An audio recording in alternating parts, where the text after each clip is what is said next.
Hi everyone, a very warm welcome to Life, Loss and Hope. Please continue to like and share the videos so we can reach more people. Grief makes New Year's Day hard for many.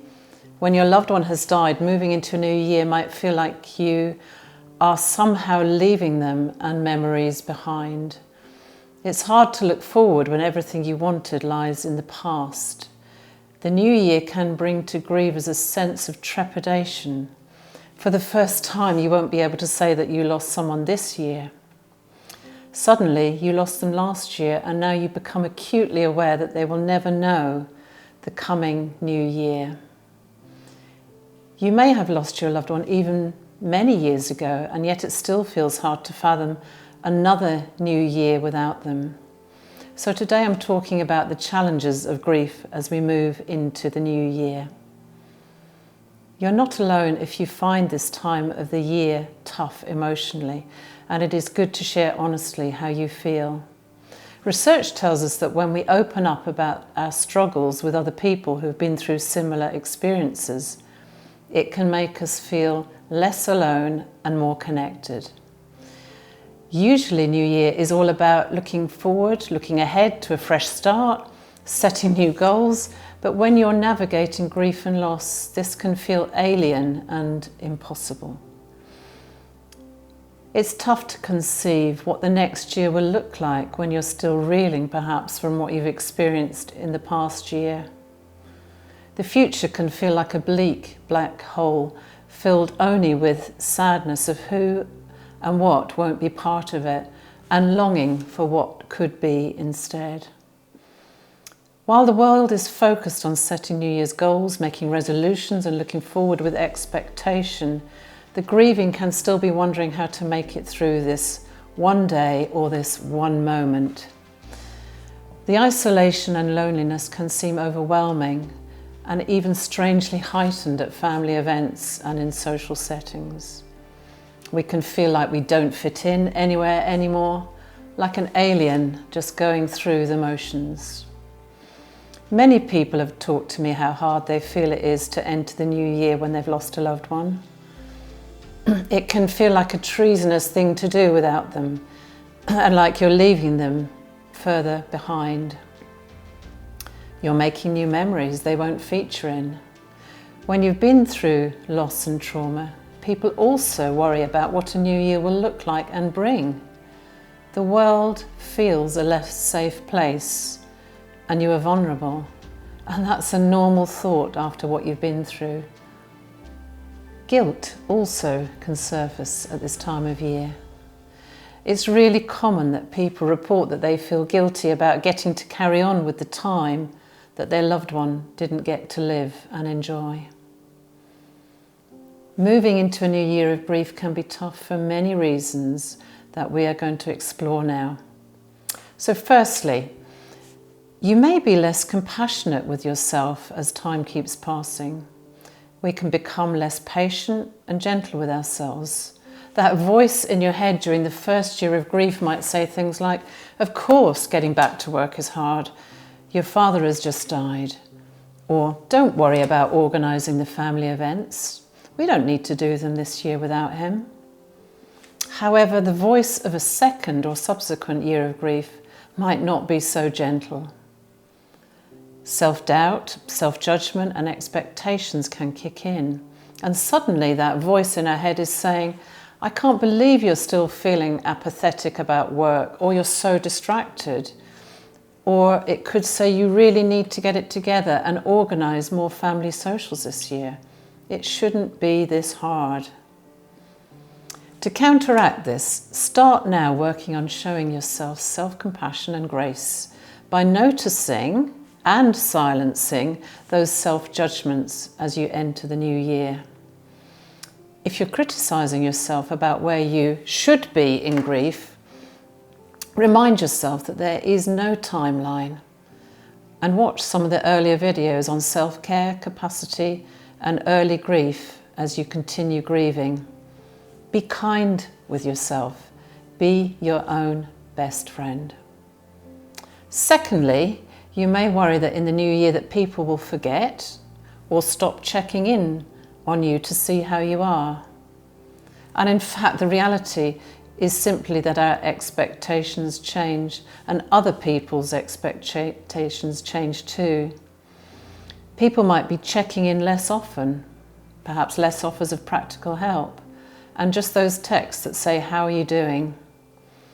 Though some people may still check in on birthdays and anniversaries, many people will not. And this can leave you feeling extra lonely or forgotten. So I encourage you to communicate and give feedback to those closest to you. It's not easy, but it is more than okay to be honest and vulnerable by telling them that you're still struggling. Perhaps you're struggling more than you thought you'd be in year 2 or more. It's crucial as your friends and families can't read your mind, so being honest with them helps them help you. And if you don't tell people what you need, there is no chance you're going to get it. And if you do tell them, it's likely that they will give you what you need, and you've also let them know what they need to do to be a continuing good support person. Thirdly, in a new year, it may feel even more difficult to ask for help. Some people know that they could still use support, but they feel more hesitant, embarrassed, or guilty about asking as time goes on. I hear many grievers worrying about asking for help in year 2 or even longer, as it seems it's socially unacceptable. They're concerned friends and families will start to view them as a burden, needy, or stuck. This can mean knowing that you need help, but you're too reticent to ask. So remember, you can always seek support. Often in the first year, it's when hospices and hospitals and healthcare professionals will send you information about grief support groups or other professional services. And if you didn't take advantage of it at that time, it can suddenly feel like it is too late. But it's never too late. There's no expiry date on grief support, because your grief will ebb and flow throughout your lifetime. It's always okay to recognise that your grief is proving challenges in new ways. So you can find a counsellor, a group, or check out new online support. The first months and even the first full year of grief can feel like survival mode. You're operating that one day at a time, one moment at a time, and you're just trying to figure out how to live in a world where your loved one is missing. After the first year, some people describe the feeling of year 2 when the reality of forever sets in. The shift from how do I just survive to how do I start planning a future without the person I lost is not an easy one. It isn't to say that one is easier or harder, and feeling more confident in your ability to survive is amazing, but it's also daunting as new challenges present themselves to you. So please seek support if you need to. Fourthly, you may have spent year 1 tending to everybody else's grief but your own. Don't worry, you wouldn't be the first person who's done this.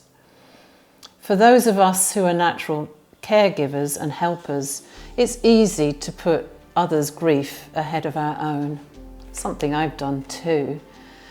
Many people realise that immediately following a loss, they put all their energy into taking care of their grieving children or grieving parent or grieving sibling. This is a place that sometimes makes us feel comfortable, but it also can be a form of avoidance. And as those people start to regain their footing in the world and need less support in their grief, you may realise that your own grief has been on the back burner as you enter this new year.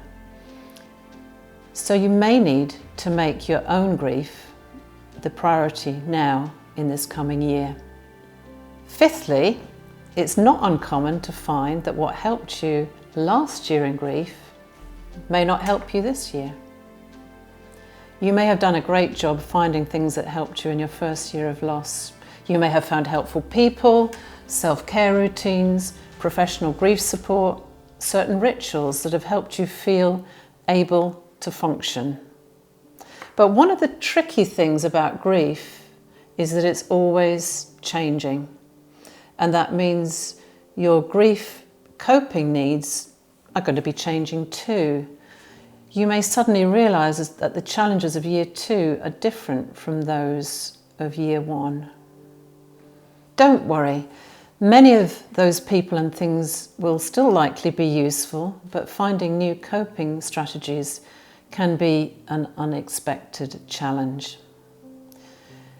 Perhaps you may want to revisit things that you completely wrote off last year. To say that the first year of grief is a roller coaster is an understatement. You're thinking and feeling things you've never thought and felt, and you've been changing rapidly from one day to the next. While you're learning to accept, tolerate, cope with and carry your grief in those early days, there may be people, places and things you just weren't ready for.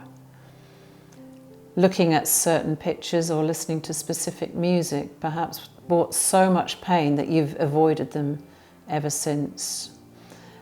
And maybe you've wanted to go back to places you went on holiday together, places that you loved, but even the thought of it was too much in the first year.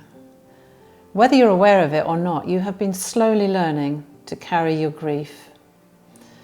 Your brain has had more time to adjust to the tragic reality that your loved one is missing in the world. You know now what that feels like, and it is still just as devastating, but it is no longer new.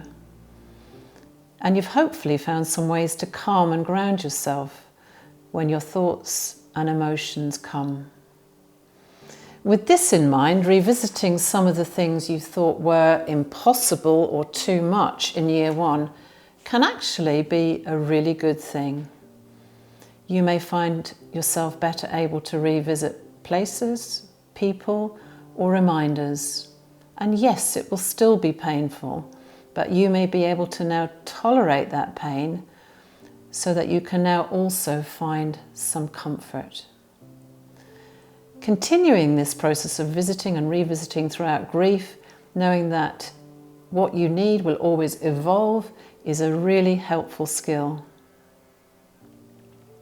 And finally, if you're watching this because you're trying to help someone who is grieving, well done. You're already trying to educate yourself on grief and are working hard to make someone else feel a little less lonely.